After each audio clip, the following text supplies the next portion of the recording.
Hey guys, and welcome to a new video.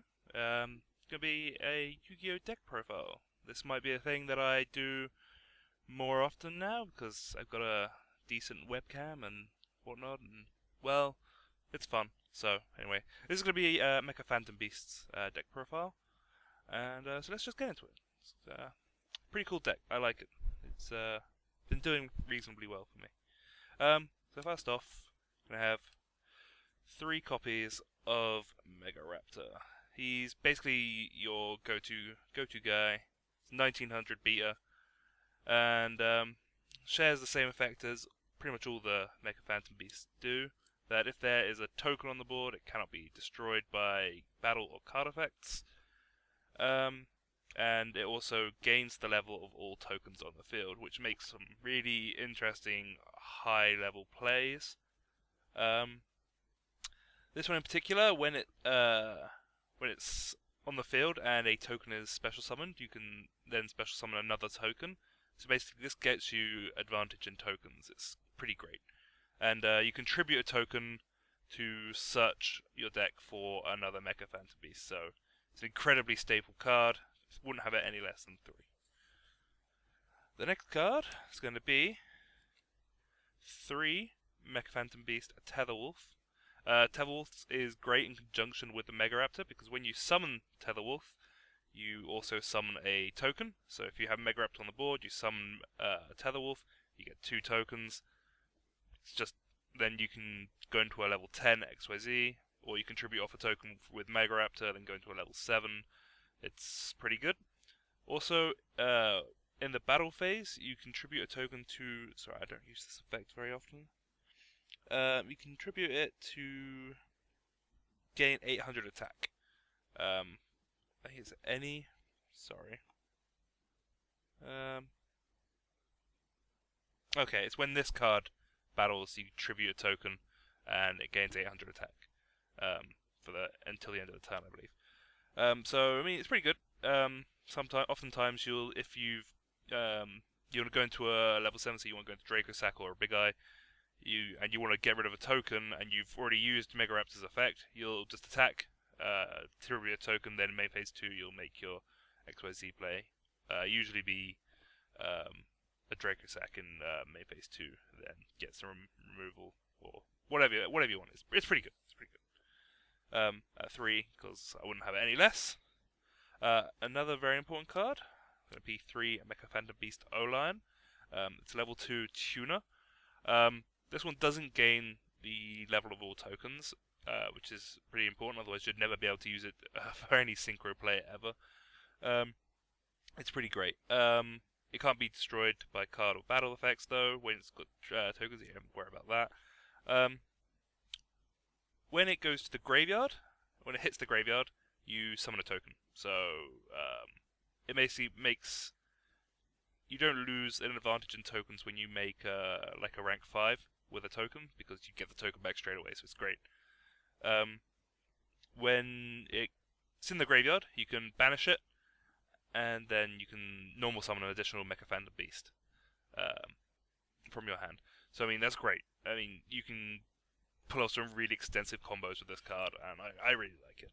The usual play is, if you've got a token on board, you'd summon it, make an Armades, and then you've got an Armades and a token.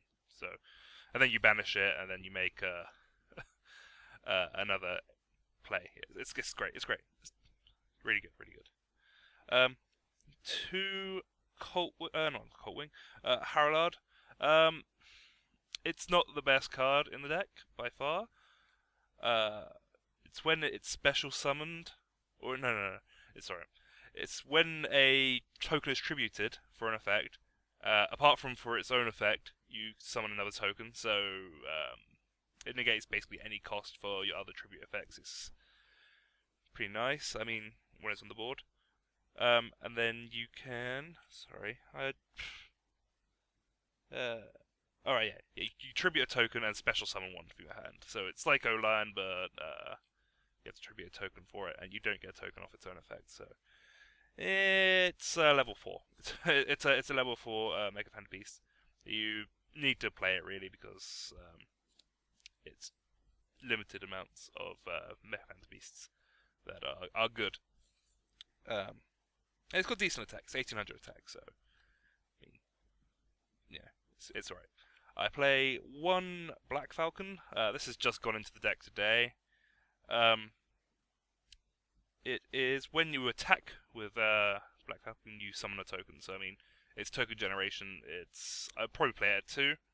I don't know what I dropped for it though, but I'd definitely try and put another one in. And its effect is you can change you contribute a token and change the battle position of a monster to defense position. So I mean, yeah, it can help you get over some stuff, I guess. I play one Hamstrat. It's level 3, and it gains level, so it makes some different synchro plays possible. It's when it's set and it's flipped face up, you summon 2 tokens, which is great because you set it, they attack into it, it flips, summons 2 tokens before damage resolution, and then it can't be destroyed by battle, so it's a decent turn 1 play, and then you've got 2 tokens on the field, and then you can go into some token-based plays the next turn. It's pretty decent. Then you can contribute 2 tokens to special summon one from the graveyard, so a nice play is you have this on the field, you summon 2 tokens, you summon an O-Lion, you sync for an Armades, and then you use tribute 2 tokens, get the O-Lion back. You can sync up into a Leo with this Armades and the O-Lion, which is Leo's pretty good. And it's got 1600 defense, so I mean the defense is irrelevant because it won't be destroyed by battle the time it's flipped anyways. Then I have one Stealth Ray. It's 2100 defense. Sorry, I forget what its first effect is, because I added this one in today as well. When it inflicts battle damage, it summons a token. And then you contribute a token to pop a Spell Trap card.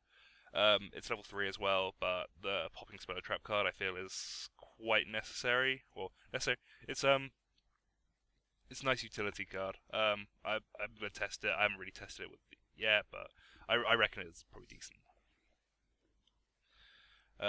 Now for non-Mecha Phantom Beasts, got 2 Mathematician. Mathematician's a pretty decent card because you can summon it, and then you ditch an O-Lion, get a token from the O-Lion, and then you can banish the O-Lion to get get a Mecha Phantom Beast out, and then you have quite a decent board there. And then obviously crashing it to draw a card is real nice. And it's level 3 that doesn't change level, so I mean, you can make some synchro plays and stuff. It's pretty decent. It's Mathematician. He's a pretty good card. I play 2 Effect Veiler, because Effect Veiler, it's good, and the fact that it's level 1 tuner makes some synchro plays possible, like going into Star Eater to out towers is one thing. Probably not so necessary in a revision I'm making, but I don't have the card yet, so. But it's Effect Veiler. I mean, it's good. Now onto spells. We got 3 Upstart Goblin, consistency. Probably side it out in game 2, just because you might not want to, or you might want some better options. But deck thinning for consistency in game 1 is real good. But it's Upstart Goblin. Don't really need to talk about that. Next is I play 2 Magic Planter. Because we play quite a few continuous trap cards in this deck, because this deck is sort of like a stun control deck, but it's Magic Planter's decent, apart from when you draw 2 every game and it clocks. But we won't talk about that because that's just bad luck. There's a lot of targets for this, and also a lot of the continuous trap cards can be dead, and you don't really have any way of getting rid of them. So turning a dead Fiendish Chain, for instance, is really good. Into 2 cards, it's good. And you can, there's also, with Aerial Recharge, which we'll get to in a minute, you can make some plays with that. So, I mean, Magic Planter is decent. I'm still testing it though, but I think it's pretty decent. It's worked out quite well in some games. I main 2 MST because I don't like not having MST in the main, in game 1 at least, because, I mean, Cliff War are a thing, Floodgates are a thing. If you can't special summon in this, if Flip Vanities and you can't get rid of it, you lose. So MST is definitely a thing, because obviously Vanity shuts down the deck because you can't summon your tokens, and if you can't summon your tokens, you're basically screwed. Alright, the next card is Scapegoat. I play 1 Scapegoat.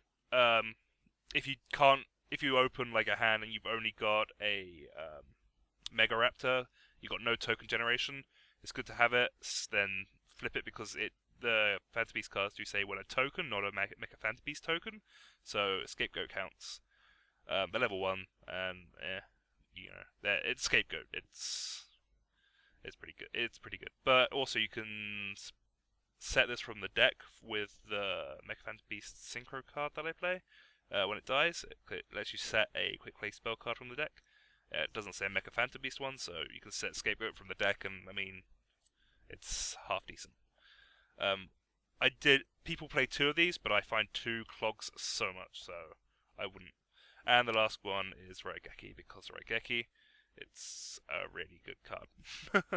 Like, why would you not play Raigeki? Destroying your monster's cards is 90% of the time really good. Right, into the traps, we're going to start off with 2 Aerial Recharge. This card is incredibly good. Basically, when you flip it, you special summon a Mecha Phantom Beast token, which is level 3/0/0 like all the others. And then in the end phase, you have to tribute a token, or this card kills itself, basically. But usually you'll find yourself flipping this when you have a Mega Raptor on the board. So you flip it, summon a token, Mega Raptor activates, you get a second token, then you're netting advantage there by the end phase. Obviously with Magic Planter, you can flip this if you just want the token for immediate benefit, and then Magic Planter this away. Then you don't have to tribute a token in the end phase, you gain 2 cards, it's really good. Like, Aerial Recharge opens up a lot of plays.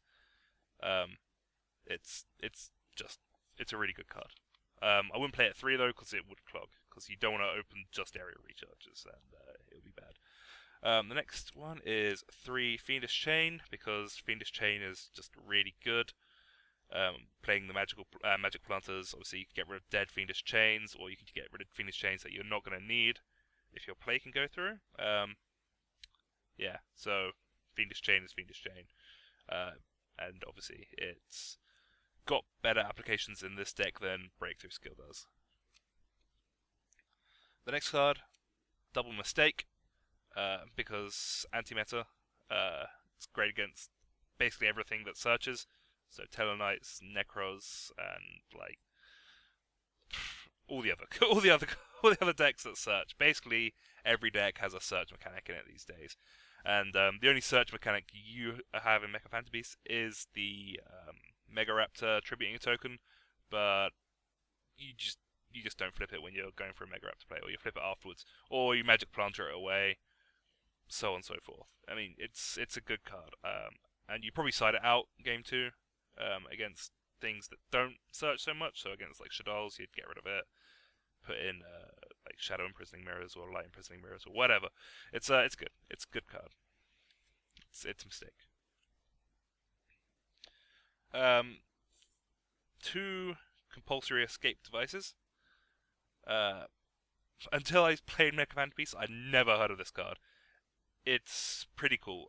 Basically, you flip it, and then both players choose a monster and shuffle them back into your deck. The great thing about this card in this deck is you can choose a token, and then you're losing a free token, and they're sending a monster back to their deck. Especially if they've only got 1 monster on their board.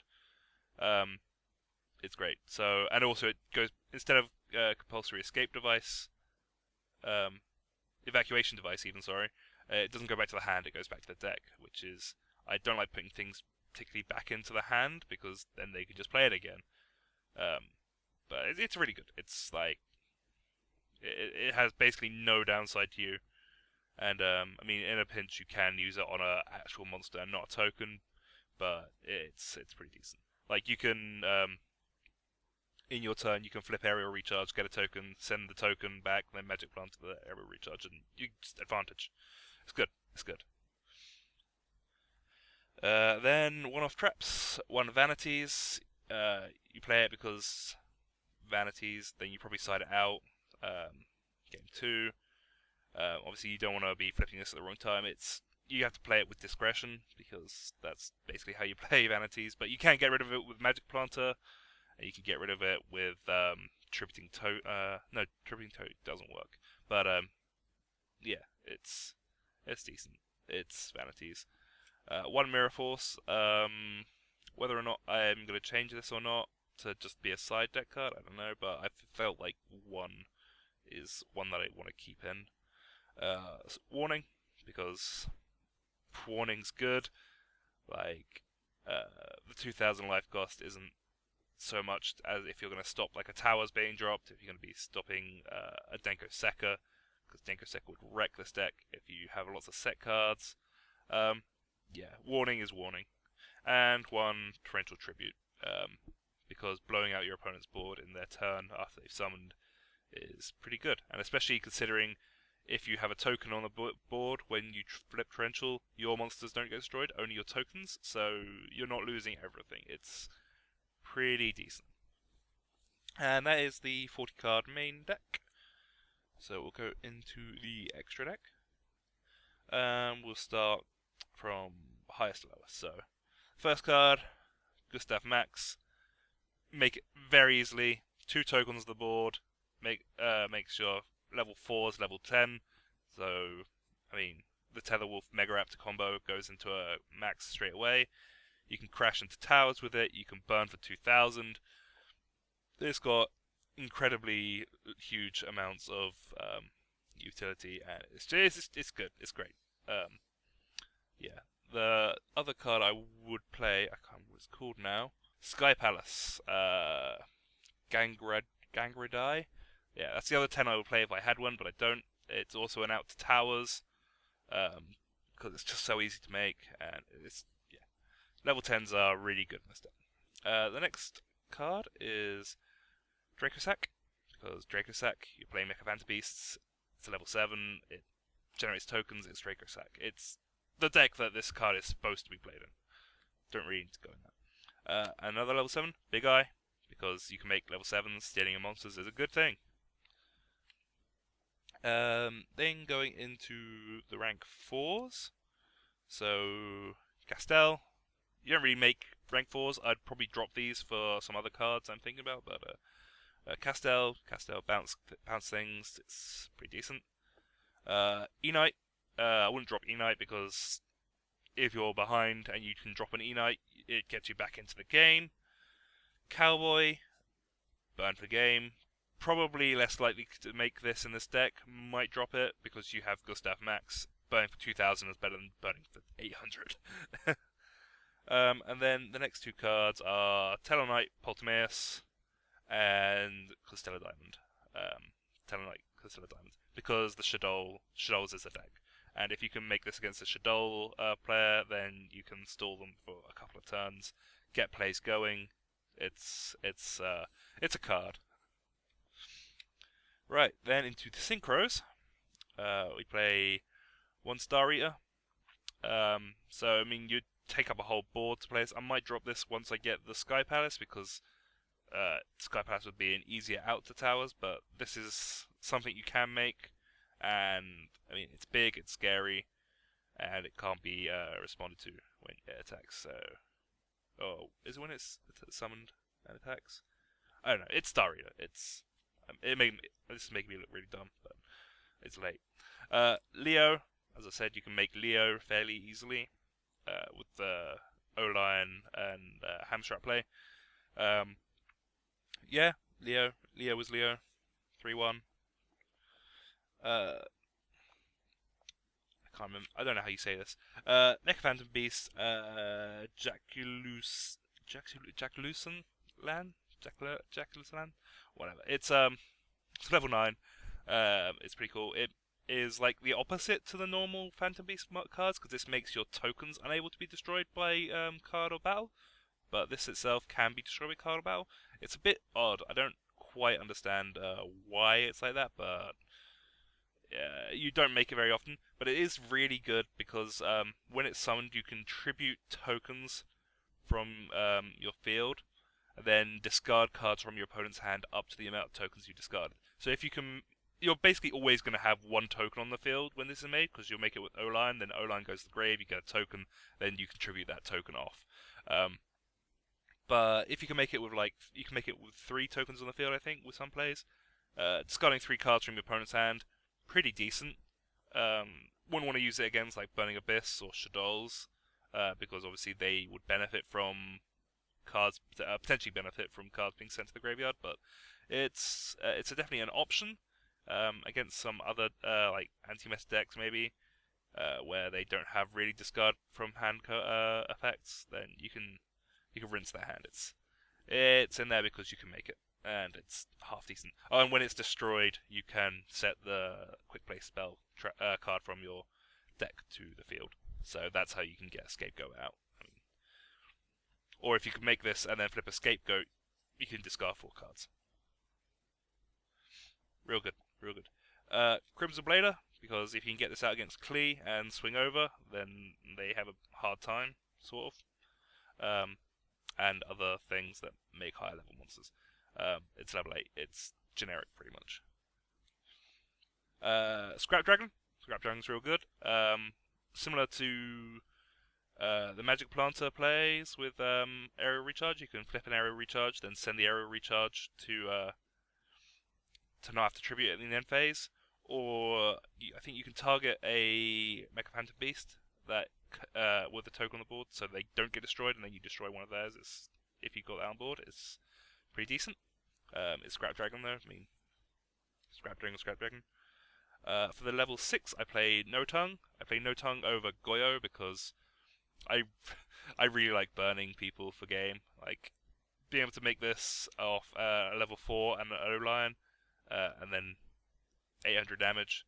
I mean, it's not bad. Whereas Goyo, I think, really depends on them having something you can run over to get advantage of, and then I feel like you might be clogging your board with their monsters, and the synergies are a bit off there. So I like this guy. But you do need to play a level 6. I found that out recently, like when I wanted to get a token off O-Line, but I couldn't get it off the board. I had to wait for them to run into it. I was like, I need to play a level 6. And finally, Armades. If I could find room, I'd probably play 2 Armades, because it's so easy to make. Just O-Line and a token, and then, yeah, it's really, really strong. Really strong card.